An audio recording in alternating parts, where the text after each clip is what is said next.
சின்ன மருமகள் அப்கமிங் எபிசோடில் இங்கே போஸ் வந்து மகாலிங்கத்திட்ட பேசிட்டாரு. மகாலிங்கமும் உனக்கு தேவையில்லாம அப்படின்னு சொல்லியுமே போஸ் கேட்கவே இல்லை. கண்டிப்பாக நான் இந்த பிஸ்னஸை பண்ணி தான் பார்க்க போகிறேன், அப்போ தான் லைஃப்பில் செட்டில் ஆக முடியும்னு சொல்லி அங்கே மகாலிங்கத்திட்ட பேசுகிறாரு.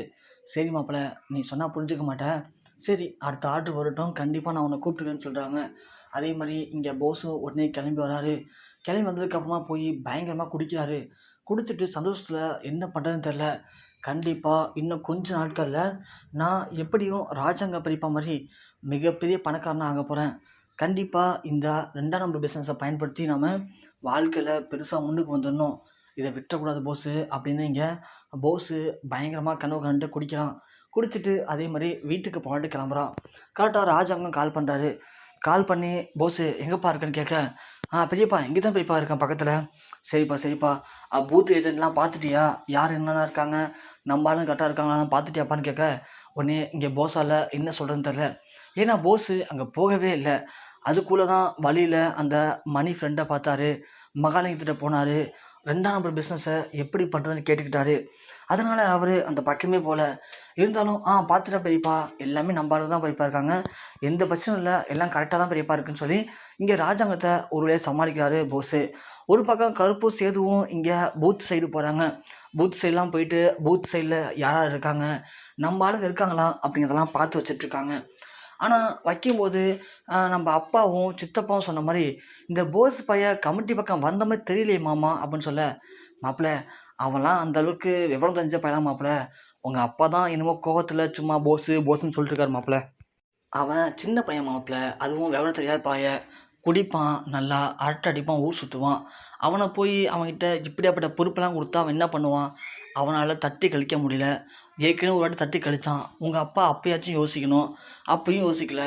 அதுதான் அவன் எல்லாத்துக்கும் மண்டே ஆட்டிட்டு அவன் பாட்டுக்கு என்ன பண்ணணுமோ அதை பண்ணிகிட்ருக்கான் போல மாப்பிள்ள அவனை மட்டும் நம்பினீங்க அப்படின்னா கண்டிப்பாக உங்கள் அப்பா ஜெயிக்க முடியாதுயா. அதனால் நீ வந்து உங்கள் அப்பா உங்ககிட்ட பொறுப்பை கொடுத்தாலும் கொடுக்கலனாலும் நீ தான் பொறுப்பாக பார்த்துக்கணும் மாப்பிள்ள அப்படின்னு சொல்லவும், தெரியுமாம்மா எனக்கு, அதில் தானே இப்போ இங்கே வந்திருக்கோம், சரி வாங்க அப்படின்னு சொல்லிட்டு சேது போய் கமிட்டியெல்லாம் பார்க்குறாரு. கமிட்டியெல்லாம் பார்த்துட்டு யாராக இருக்காங்க, பூத் ஏஜென்ட்லாம் யார், நம்ம ஆளுங்க இருக்காங்களா, எல்லாம் கரெக்டாக இருக்கான்னு ஃபுல்லாக கண்காணிக்கிறாங்க. அந்த பக்கமாக நம்ம சன்னியாசி ராஜாங்கம் வராங்க. ஸோ வந்து பார்த்தா போஸை காணும். ஆனால் கருப்பும் சேது மட்டும் இந்த வேலையெல்லாம் பார்க்குறத சன்னியாசி தூரமாக வந்து பார்க்குறாரு. பார்த்துட்டு ராஜாங்க சொல்கிறாரு, அண்ணன் இந்த போஸு பையில ஆளையே காணும், ஆனால் கேட்டதுக்கு எல்லாம் கரெக்டாக இருக்குது பார்த்துட்ருக்கேன்னு சொன்னான். ஆனால் இங்கே பார்த்தா நம்ம கருப்பும் சேதும் தான் எல்லா வேலையும் பார்த்துட்ருக்காங்க. இந்த போஸு பையன் எங்கே போய் தொலைஞ்சான்னு தெரியலண்ணே அப்படின்னு சொல்லவும், உடனே ராஜாங்க சொல்கிறாரு, சரி விடு சன்னியாசி பார்த்துக்கலான்னு சொல்லிட்டு அங்கேருந்து கிளம்பிடுறாங்க. கிளம்பி வீட்டுக்கு போகிறாங்க. இந்த பக்கம் நம்ம போஸு குடிச்சிட்டு சாயந்தரமாக வீட்டுக்கு வராரு. வீட்டுக்கு வந்ததை பார்த்த ஈஸ்வரி, டேய் போஸு என்னடா குடிச்சிருக்கேன்னு கேட்குறாங்க. ஆமாம்மா, இன்றைக்கி நான் ரொம்ப சந்தோஷமாக இருக்கேம்மா, அதான் ஃபுல்லாக குடிச்சிட்டேன் அப்படின்னு சொல்லவும், ஈஸ்வரனே போஸை போட்டு அடிக்கிறாங்க. ஏண்டா இந்த எலெக்ஷன் முடிகிற வரைக்கும் உங்கள் பெரியப்பா பேச்சு கேட்டு அவள் கூட சேர்ந்து வேலையை போகிறான்னு சொன்னால, அதை விட்டுட்டு இப்படி குடிச்சிட்டு சுற்றிட்டு இருக்கேடா. ஏண்டா நம்ம குடும்ப மானத்தை என்னடா ஆகுறது, நம்ம குடும்ப மானத்தை விடு, நம்ம என்ன பிளான் பண்ணியிருந்தோம், கொஞ்ச நாளுக்கு நீ குடிக்காமல் இருந்தால் தானே இந்த சொத்தை வச்சு நம்ம ஆட்டிய போட முடியும்னு சொன்னேன். உங்கள் பெரியப்பாவுக்கு இப்போ தான் உன் மேலே நம்பிக்கை வந்திருக்கு, ஆனால் அந்த நம்பிக்கையை திரும்ப கெடுத்துருவே போடா நீ அப்படின்னு சொல்ல, ஐயோ அம்மா அதெல்லாம் தேவையே இல்லைம்மா, நான் இப்போது வேறொரு வழி பண்ணிட்டேன், அந்த வழியில் கண்டிப்பாக நாம் ராஜாங்க பெரியப்பா என்ன சொத்து வச்சுருக்காரு அதை விட பல மடங்கு நம்ம சம்பாதிச்சிடலாமா சீக்கிரமே அப்படின்னு சொல்லவும், ஈஸ்வரிக்கு இங்கே ஒன்றுமே புரியல. ஏன்னா போஸ் சொல்கிற அப்படின்னு கேட்குறாங்க. ஆமாம்மா, நான் இப்போது என் ஃப்ரெண்டு ஒருத்தனை பார்த்தம்மா, உனக்கு தெரிஞ்சிருக்குமே மணின்னு சொல்லி பக்கத்து ஊர் பையன், அதாம்மா சாப்பாட்டுக்கே வழி இல்லாமல் கஷ்டப்படுவானே, அடிக்கடி நம்ம வீட்டில் வந்து சாப்பாடு வாங்கிட்டு போவானே. ஆமாம், அந்த பையன் இப்போ எப்படி தெரியுமா இருக்கான், காலைல அவனை வண்டியில் பார்த்தேன், 1,00,000 ரூபாய்க்கு பைக்கு, கையில் கழுத்தில் செயின், பட்டு வேஷ்டின்னு சொல்லி ஆளே மெனுக்காக மாறிட்டாமா. அதான் என்ன மாப்பிள்ளை பண்ணுறேன்னு சொல்லி விசாரித்தேன். அவன் சொன்னான் 2ஆம் நம்பர் பிஸ்னஸ் பண்ணுறேன்னு சொல்லிட்டு, அந்த பிஸ்னஸ் பண்ணி இன்றைக்கி வாழ்க்கையில் பெரிய ஆளாக வளர்ந்துட்டாமா அவன் அப்படின்னு சொல்லுவோம். என்ன போஸ் சொல்கிற, அது என்னடா 2ஆம் நம்பர் பிஸ்னஸ்ஸு அப்படின்னு கேட்க, அது ஒரு வகையான பிஸ்னஸ்மா, அதை பண்ணுனா சும்மா ஒரு பொருள் வரும், அந்த பொருளை கை மாற்றி விடணும், அவ்வளோதான். கை மாற்றி விட்டா பயங்கரமான காசாம், அதை பண்ணி தான் இப்போ அவன் பயங்கரமாக செட்டில் ஆகிட்டான். நாம் இப்படி ராஜாங்க பெரியப்பாவுக்கு அடியில் உட்காந்துக்கிட்டு எப்போ பெரியப்பா கீழே விழுவார், எப்போ அந்த சொத்தையெல்லாம் ஆட்டி போகலான்னு நினச்சிட்ருக்கோம். ஆனால் அங்கங்கே வேறு பிஸ்னஸ் பண்ணி சூப்பராக வளர்ந்துட்டுருக்கானுங்க. அதனால் இது ஒரு பக்கம் இருக்கட்டும், நான் இப்போது அந்த பிஸ்னஸில் இறங்க போகிறோமா அப்படின்னு சொல்லவும், டேய் போஸு இதெல்லாம் சரியாக வருமாடா அப்படின்னு கேட்குறாங்க ஈஸ்வரி. அம்மா நீ வேணா பாரு, இன்னும் ஒரு வாரத்துக்குள்ளே நான் பல்காக ஒரு அமௌண்ட்டை சம்பாரித்து உங்கள்கிட்ட கொடுக்க போகிறேன், அப்போ தான் நான் யாரும் உங்களுக்கு புரிய போகுது அப்படின்னு சொல்லவும், டேய் போஸு நீ என் புள்ளடா, நீ கண்டிப்பாக நல்ல திறமைசாலி தான், பெரிய ஆளாக வருவடா, இருந்தாலும் பிரச்சனையாக இருக்க போகுதுடா, அதை நினச்சி யோசிக்கிறேன்டா அப்படின்னு சொல்லி ஈஸ்வரி சொல்ல, போஸ் சொல்கிறான், அம்மா அதெல்லாம் ஒன்றும் பிரச்சனை இருக்காது, நம்ம மகாலிங்கம் சுத்த மாமா இருக்கார்ல, ஆமாம் ஏட்டையா, அவர் மூலியமாக தான் அம்மா இந்த பிஸ்னஸையே பண்ண போகிறோம், அவர் தான் முக்கியமானவர், அப்படி இருக்கும்போது எப்படிம்மா நம்மளை ஏமாற்றிடுவார் அப்படின்னு சொல்லவும், சரி சரி போஸு இது வந்தாலும் பார்த்து பார்க்குமா பண்ணுறா அப்படின்னு சொல்கிறாங்க. சரிம்மா நான் பார்த்துறேன்னு சொல்கிறாரு போஸு. அதே மாதிரி அடுத்த நாள் காலைல எலெக்ஷன் வாரியாக நம்ம போஸ் வெளில போகும்போது கரெக்டாக மகாலிங்கம் கால் பண்ணுறாரு. மாப்பிள்ளை போஸு எங்கே பாருக்க அப்படின்னு கேட்கவும், நீதான் மாமா பக்கத்தில் இருக்கேன் சொல்லுங்க மாமான்னு சொல்கிறாரு. சரியா இன்றைக்கி சாயந்தரமாக ஒரு ஆர்டர் வருதுயா, தரகட்டு இப்போ தான் கால் வந்துச்சு, ஒன்றும் இல்லை ஒரு நீ நேரில் வய சொல்கிறேன் அப்படின்னு சொல்லவும், உடனே போஸும் கிளம்பி நேரில் போகிறாரு. மாப்பிள்ளை இன்றைக்கி சாயந்தரமாக ஒரு வண்டியில் 5 கோணி பையில் அந்த கஞ்சா செடி வருது, அந்த போதை செடியை நீ பத்திரமா மூட்டையில் எடுத்துகிட்டு போயிட்டு நாளைக்கு ஒரு நாள் உன் வீட்டில் பத்திரமா பாதுகாப்பாக வச்சுக்கோ, அதுக்கு அடுத்த நாள் கரெக்டாக நான் பாலுங்க வருவாங்க, அதே மாதிரி நீ அவங்கள்ட்ட ஒப்படைச்சிட்ட அப்படின்னா அந்த ஆர்டருக்கு எவ்வளோமா தரப்போகிறாங்க, எவ்வளோமாம்மா 10 லட்ச ரூபாயா, 10 லட்ச ரூபா, இது மட்டும் இந்த மணி பேர் தெரிஞ்சுன்னா ஆர்டரை விடைய மாட்டான், நீ சொன்னியன்னு சொல்லிட்டு தான் அவன்கிட்ட சொல்லாமல் இந்த ஆர்டரை உனக்காக நான் எடுத்து வச்சுருக்கேன், என்ன மாப்பிள்ள அப்படின்னு சொல்லுவோம்.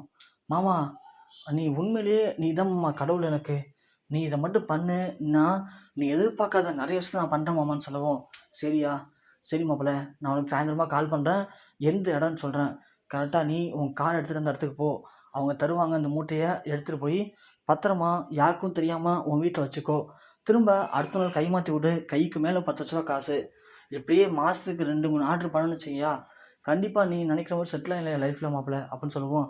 மாமா நீ மட்டும் இதை கரெக்டாக பண்ணிவிடு மாமா, நான் உன்னை கவனிச்சுக்கிறேன்னு சொல்லிட்டு போஸ் கிளம்பி சந்தோஷமாக கார் எடுத்து போய்ட்டு குடிக்கிறான். திரும்ப குடித்து முடிச்சுட்டு சாயந்தரமாக அதே மாதிரி மகாலிங்கம் கால் பண்ணுறாரு. போஸும் அதே இடத்துக்கு போகிறான். அதே மாதிரி ஒரு வண்டியில் வந்து அங்கே அந்த போதை செடியை கொடுக்குறாங்க, அது எல்லாத்தையும் கோணி பையில் போட்டு 5 கோணி பையை எடுத்துக்கிட்டு நேராக வீட்டுக்கு போகிறான் போஸு. வீட்டுக்கு போயிட்டு யாரும் இருக்காங்களான்னு பார்த்துட்டு அந்த மூட்டை எடுத்து போய் வீட்டில் வைக்கிறாரு. அப்போதைக்கு தமிழ்ச்செல்வி பார்த்துறாங்க, என்ன இவன் பயந்து ஒன்று வச்சிட்ருக்கான், என்னவா இருக்கும் அப்படின்னு சொல்லி யோசிக்கிறாங்க. யோசிச்சுட்டு கொஞ்சம் அமைதியாக இருந்துடுறாங்க. திரும்ப பார்த்தா அடுத்த நாள் காலையில் வீட்டுக்கு போலீஸ் வந்துடுது. போலீஸ் வந்தோடனே சொல்கிறாங்க, இது மாதிரி உங்கள் வீட்டில் போதை செடி கடத்தி வந்து வச்சுருக்குதா பதுக்கிருக்குதா எங்களுக்கு கம்ப்ளைண்ட் வந்திருக்கு, நாங்கள் சோதனை பண்ணணும்னு கேட்கும்போது ராஜாங்கம் ரொம்பவுமே அதிர்ச்சி அடைகிறாரு. என்ன சொல்கிறீங்க, எங்கள் வீட்டில் போதை செடியா, நீங்கள் தப்பான இன்ஃபர்மேஷன் வந்திருக்கீங்க, இங்கே அந்த மாதிரி பழக்கம் யார்ட்டையும் கிடையாது, இது எப்படியாப்பட்ட குடும்பம்னு உங்களுக்கு தெரிஞ்சிருக்குமே அப்படின்னு சொல்ல, எல்லாம் தெரியும் ஐயா, இருந்தாலும் உங்கள் வீட்டு புள்ள தான் இதெல்லாம் பண்ணியிருக்கதா எங்களுக்கு கம்ப்ளைண்ட் வந்திருக்கு, அதனால தான் நாங்கள் சோதிக்க வந்திருக்கோன்னு சொல்கிறாங்க. உடனே இங்கே ராஜாங்கத்துக்கு ரொம்ப அதிர்ச்சியாக இருக்குது.